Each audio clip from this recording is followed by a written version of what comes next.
Around 10:09 p.m., an officer had conducted a traffic stop for a traffic violation in the Tom Thumb parking lot here off of Randol Mill Road.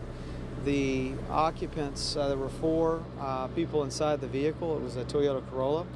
One female, that was the driver, and three men were inside the vehicles. Basically, the officer made contact and at some point during the encounter requested additional backup units to the location. Two additional officers were dispatched and arrived shortly thereafter.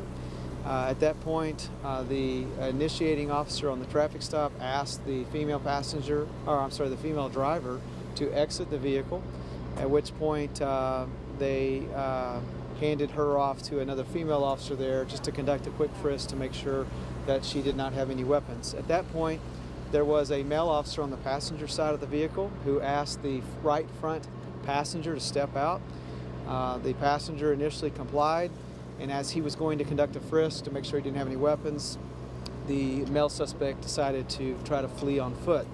The male suspect ran eastbound through the parking lot towards a neighboring business over there, and so at this point you have the officer that was on the passenger side chasing him, the male officer who made the traffic stops also chasing him.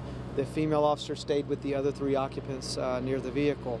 At some point during this foot chase, the male suspect fired a handgun, striking one of our officers. Our officer immediately fell to the ground, screaming out in pain.